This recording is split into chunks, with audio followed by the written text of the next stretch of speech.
everyone. Good afternoon to you all. Let us start today's session. In our previous class, we already completed the lesson Sectors of Indian Economy. We discussed about the different types of economical activities classified on the basis of employment condition in our previous class. Based on employment conditions, economical sectors are classified into two, organized and unorganized. We explained the differences between organized and unorganized sector also. Today we are going to revise the entire lesson. We are revising the lessons from first onwards. Already you have written the question and answers in your notebook. And when you are hearing this video, you must have your notebooks and textbook with you. You check it whether the question and answers you have written is correct. And read these question and answers and make it clear. Children, let us recall the question and answers what we have discussed. Our first question is, what are economic activities? The activities which can generate income are called economic activities. You should note down this question and answer in your notebook because this answer is not given in the textbook. The activities which can generate income or money are called economic activities. Our second question is, how are economic activities classified based on nature of economic activities? How are economic activities classified on the basis of nature of economic activities? The answer is given in the next page. Here is the page number 20. You can see here. And before explaining this point, you should write the economical activities are classified into three based on the nature of economic activities as primary, secondary and tertiary. Then you explain the point. The answer is, I am reading, the activities which are undertaken by directly using natural resources. And after that you write the next sentence, when we produce a good by exploiting natural resources, it is an activity of primary sector. After that you write the example also, fishing, mining, farming, etc. This is also called as primary because it forms the base for all other products that we subsequently make. Then it is also called as agricultural and related sector. That is the first point. And second, you can see here, the secondary sector is the sector which change the natural products into other forms through ways of manufacturing. That means it is also called as, here it is given, industrial sector, industrial activity. And third point is tertiary sector. Tertiary sector is the sector which support, that help in the development of primary and secondary sector. And next after that you write the example. Here it is given, transport, storage, communication, banking, etc. The tertiary sector. This is called a service providing sector or service sector. This is the correct answer. Okay. The next question, differentiate between primary sector and secondary sector. What is the difference between primary sector and secondary sector? Answer is there in the same page that we have already discussed. Primary sector is a sector which produce the goods by exploiting natural resources, agriculture and related sector. Secondary sector is a sector which convert the natural products into finished goods. It is called as industrial sector. That means the answer we have already discussed. Question is, what is known as tertiary sector and how is tertiary sector different from other two sectors? The answer is the same page what we have discussed. You can write the same answers. Again I am reading that answer. Tertiary sector is a sector which helps in the development of the primary and secondary sector. The next you can write the examples as I told you, banking, transport, communication, storage, etc. It is also called a service providing sector or service sector. Already we discussed. And one more question is, sir, how does it differ from the other sector? That you can see here in this line. This sector do not produce a good, but they are an aid or support for the production process. That means tertiary sector does not produce a good or commodity, but it helps the development of other two sectors. Hope it is clear. Our next question, what are final goods and intermediate goods? What are final goods and intermediate goods? You can see here answer. This is page number 22. You can see here very clearly given final goods, the last sentence. The final goods are the goods that reach the consumers. That means final goods are the goods which reach for the final consumption. That sentence is enough. Then intermediate goods. Here you can see intermediate goods are used up in producing final goods and services. That means intermediate goods are the goods which is used for producing final goods. And that is, these two sentences are enough for writing that answer. The next question is, why are only final goods and services counted while calculating GDP? Why are only final goods and services counted while calculating GDP? The answer is here. In the next, the same page that already we discussed, the value of final goods. Here you can see the question, the why are only final goods and services counted? The answer is, the value of final goods already includes the value of all intermediate goods that are used in making the final product. That is the answer. Besides that, here one example is also there.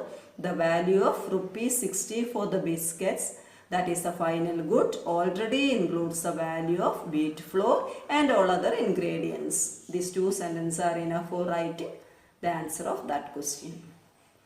The next question is, define gross domestic product or GDP. What is GDP? Define gross domestic product. The answer is there in the next page. Here you can see that page number 23.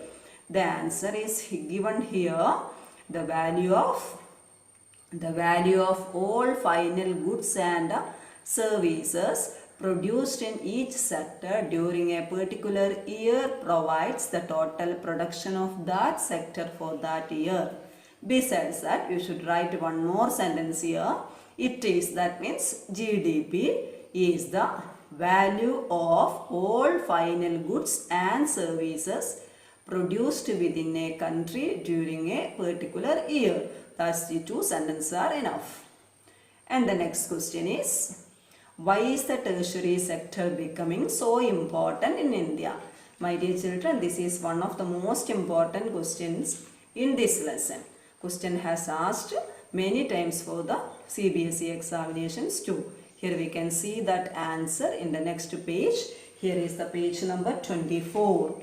Question is already there in the textbook also. Why is the tertiary sector becoming so important in India? There are 4 points. First point, in any country, several services such as hospital, education institution, post, telegraph, police station, courts, village, etc. are required. This is called as basic service. In a developing country, the government has to take a responsibility for the provision of these service. First point. Second point, the development of agriculture and industry leads to the development of services such as transport, trade, storage, etc. That is enough up to that sentence. The next third point is, as income levels rise, certain sections of people start demanding many more services like eating out, tourism, shopping, private schools, hospitals, etc. This also leads to the importance of tertiary sector. And fourth point is, this is enough, the development of information and communication technology also leads to the development of tertiary sector in India. These 4 sentences you should write it for that question. Is it okay? Question is, what is known as underemployment? What is known as underemployment? You can see here the answer is there in the page number 26. You can see here the answer is there in the very last sentence. Underemployment. See that underemployment is a situation of where people are apparently working but all of them are made to work less than their potential. That is enough, that sentence. Underemployment is a situation in which people are working but they are made to work less than their potential. That is the answer. The next question is, distinguish between disguised unemployment and open unemployment. Difference between disguised unemployment and open unemployment. Here you can see that same page, but if you read that page, you cannot understand the correct meaning. That's why I am giving that answer to you first. Disguised unemployment. You have to write this answer in your notebook. Disguised unemployment is an unemployment in which more number of people are working than is necessary. The disguised unemployment is a situation in which more number of people are employed in a job than what is required. I hope it is clear. The next is open unemployment. That is here given the same way it is given. The open unemployment means unemployment is someone who does not have a job and is clearly visible as unemployed. That means unemployment or open unemployment means it is a situation in which people are able to get to work but no job opportunities. Write these two definitions for that answer. This question is, how can disguised unemployment be reduced? Or what are the different ways by which government can generate employment opportunities in rural area? We can see that answer in the next page. That is this is page number 27, 28, 29. These three pages in this answer is explaining. That means it is not very easy to learn by heart these entire pages. That's why when I am giving that answer, you have to write that answer in your notebook. The first point, by providing loan, government can generate or can spend some money or banks can provide a loan. That means by providing loans, government can generate more job opportunities. Government should provide loan to the people through banks by which people can expand the process of production. The second point is, that is there in the next page. You write that point in your notebook. New dams and canals should be constructed by the government. That means by constructing new dams and canals, government can provide irrigational facility to the farmers. And third point is, government should construct transportation and storage facilities in rural area. By constructing or by improving transportation and storage facilities, people can or farmers can transport their raw material and finished products from one place to another place, which can improve that production process. And besides that, people can also employed in transportation sector and storage sector too. And fourth point is, government should distribute seeds, fertilizers, agricultural equipments, etc. And then most of the farmers of India are not economically good. That's why they cannot afford or buying these equipments. If government provide these facilities, distribute these facilities or raw materials such as seeds, fertilizers, etc., the farmers can expand their production. The next is, by promoting industries in rural area, government can expand or make more job opportunities. The next point is, by promoting schools or by setting up schools and hospital facilities, government can generate more employment opportunities. And the tourism, regional craft industries and IT industries should be promoted in the rural area by government. These all sectors can generate more employment opportunities. That's why those who are working in this or those who are disguised in the primary sector can be employed in these new sectors too. This is the answer. Hope it is clear. Our last question is, write a note on MGNREGA. MGNREGA, Mahatma Gandhi National Rural Employment Guarantee Act.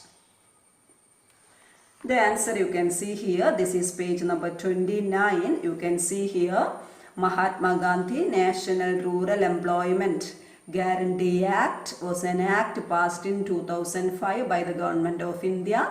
Under this act, all those who are in need of work which in rural area are guaranteed 100 days of employment in a year by the government.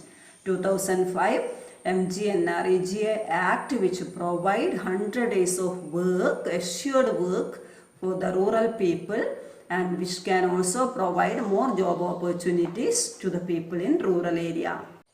Dear children, hope you have understood all these questions and answers. Read your textbook and write these questions and answers in your notebook and study it. If anybody having any doubts, you send a message to me or you inform me. I'll clear your doubts. For tomorrow's class test, I'll be asking the questions from entire lesson. You study the lesson from first onwards and study well, prepare for the exams. And in the next class, we will be starting the geography lesson. Thank you all.